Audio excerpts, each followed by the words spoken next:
Good evening, everybody. Welcome to, believe it or not, I can't believe I'm saying it, the very last sofa chats. So I'm not on a sofa tonight. I'm actually at my friend's cottage in Oxford and I'm currently in my bedroom. So this is my makeshift sofa chats for tonight. I'm here reading the last two chapters of my book, Uncertainty is Your Superpower. And I cannot believe that of the 19 chapters, this is us coming to the close. So this little experiment has been so insightful for me, listening to what people have got to say, their input. It's actually really encouraged me as well to show up pretty consistently on YouTube, which is another one of my goals that I was aiming for, because I'm working on some more YouTube bits and pieces as we speak. So, yeah, what can I say? Pretty excited that we're coming to the end of the sofa chats for now, but that doesn't mean you can't access the book. The link is in the description if you're interested. It's on KDP, so Kindle and also paperback.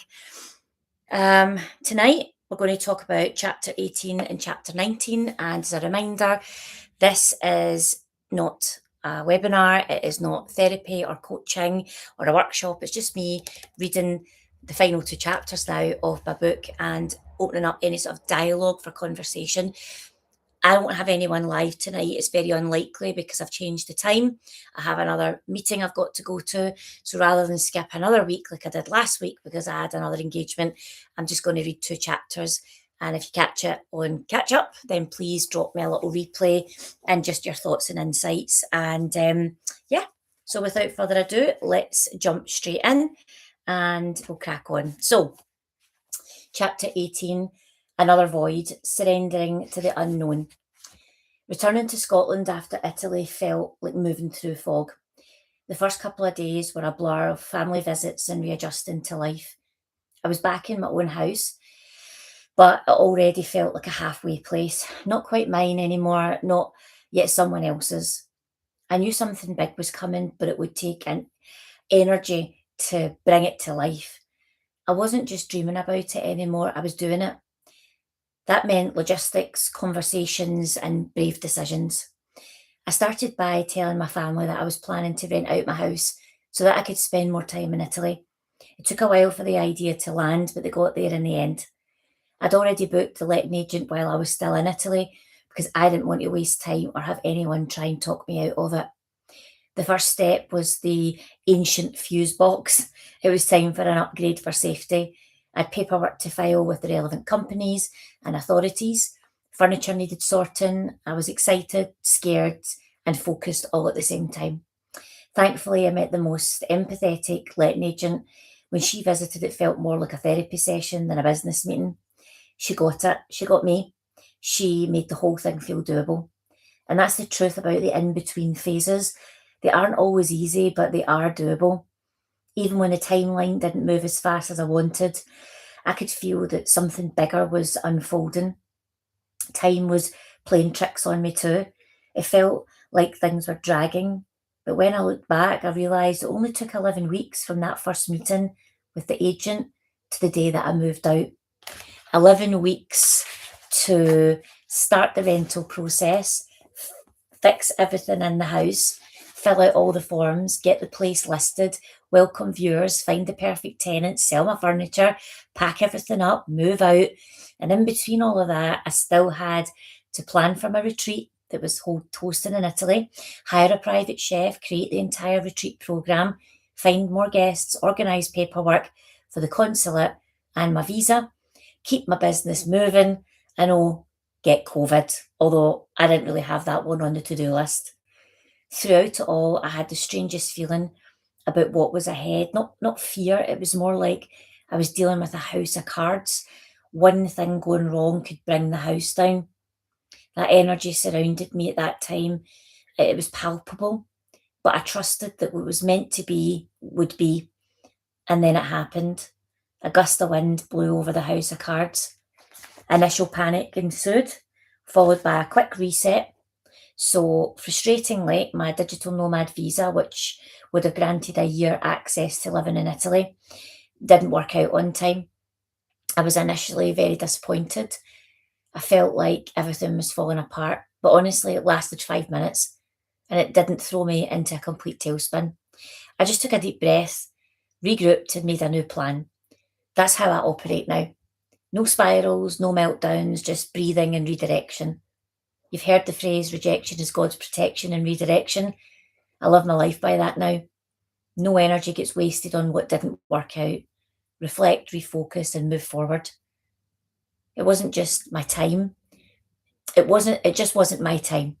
Plus, no visa didn't mean no Italy. It just meant no to an uninterrupted extended stay.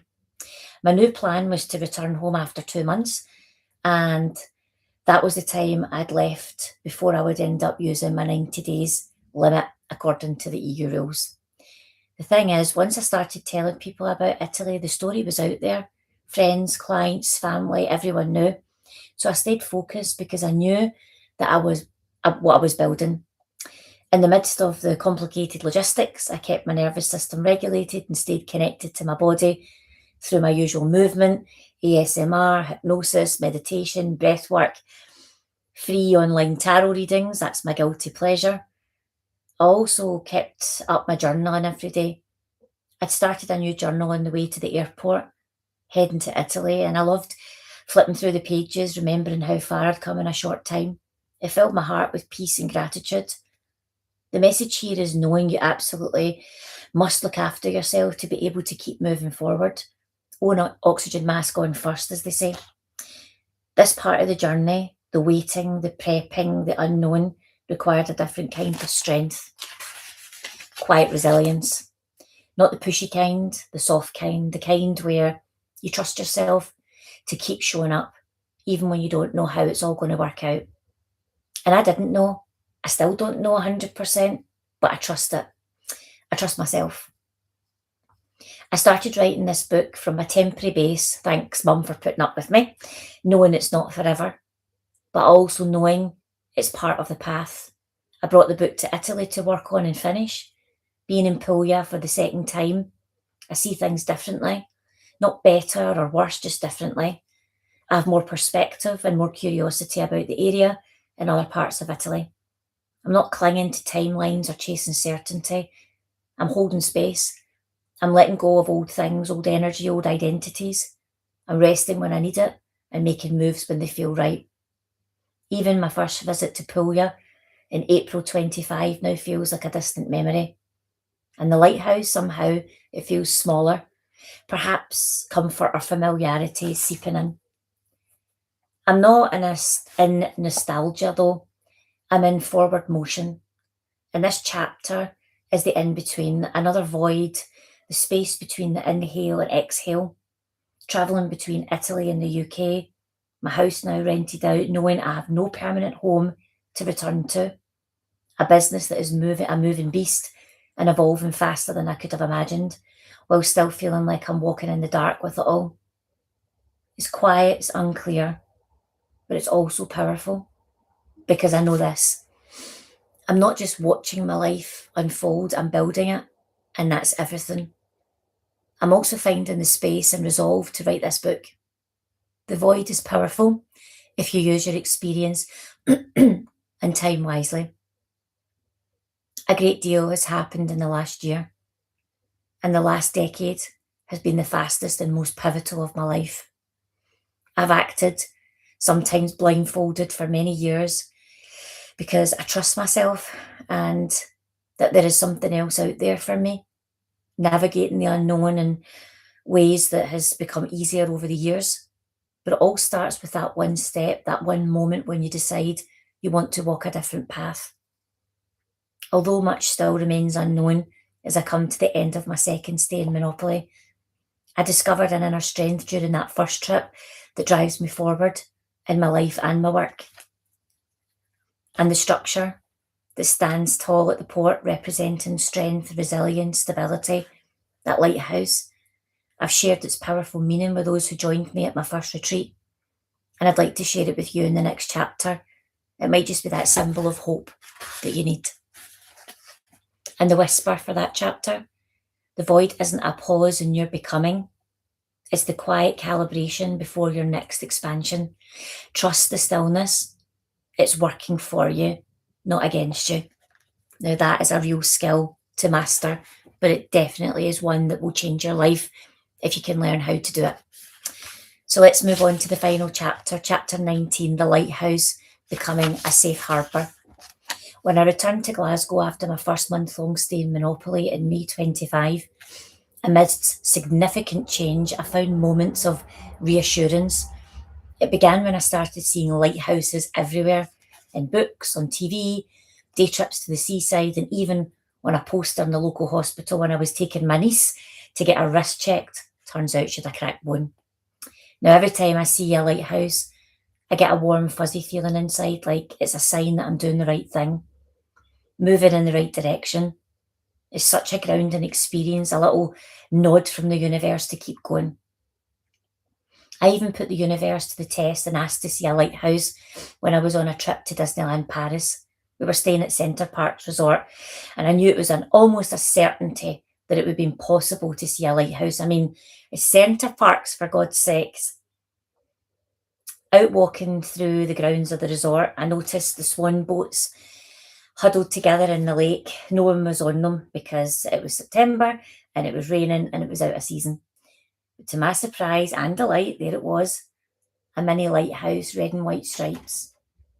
I had my sign, and then I felt something coming through, like a download of sorts. I heard, "You're the lighthouse." I heard that message several times before, but I was unsure what it meant. The first time I really took notice of the whispers was during a moment sitting in a small church in Monopoly. I'm not religious, but I've always found peace in churches, the kind of peace that cuts through the noise and lets you hear what's real.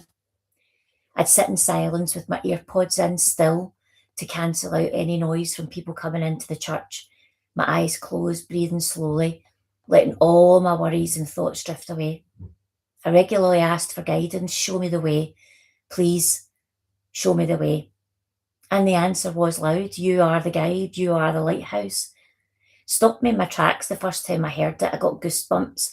Didn't fully make sense to me at the time, but I knew it meant something.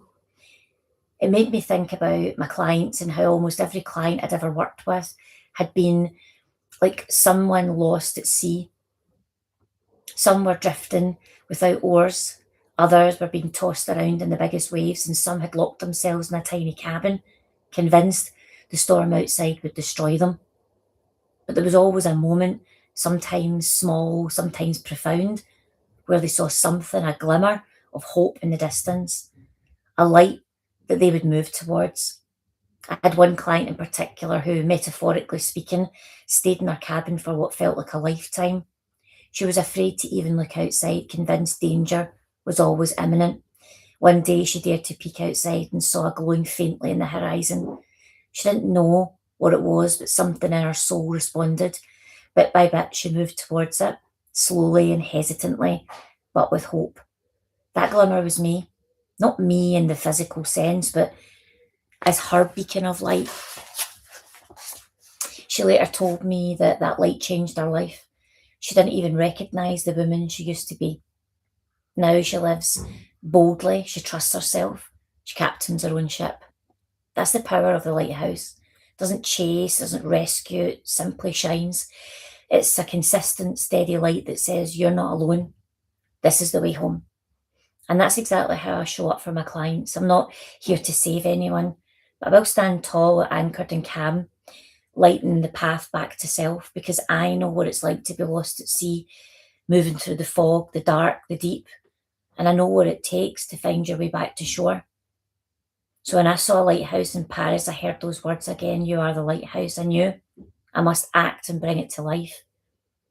Truthfully, the whole experience of that first time in Monopoly, the energy, the lighthouse, the beauty, it filled me with so much inner peace, even though I didn't have a clear pathway for my life. I 100% trusted the process. It helped me open up new ways, to try new things, and to explore with an open heart. My business was evolving just as I was too. And then just like that, another powerful download. The pillars of my business landed in complete form. Release, reset and rise. It came with such a flash of clarity. I knew it was mine. I knew it was right. It summed up everything I'd been doing with clients for years and everything I'd lived through myself. It wasn't just branding, it was true, it was my truth. I'd already known that I didn't want to play small, but I'd been playing it safer than I'd like to admit. And that's the moment I said no more. It was time to go all in the next evolution of my business and my life. Luxury retreats offered profound transformation, deep connection, a sense of community and life-changing experience. One only truly felt in an in-person, intimate setting allows vulnerability, healing and growth to take place. That first month in Italy marked the beginning of a new chapter and another new version of me. I'd let go of the old identity, the home, the old patterns, not in some dramatic burn it down way, but in a way that was gentle and grounded. I was ready and I haven't looked back.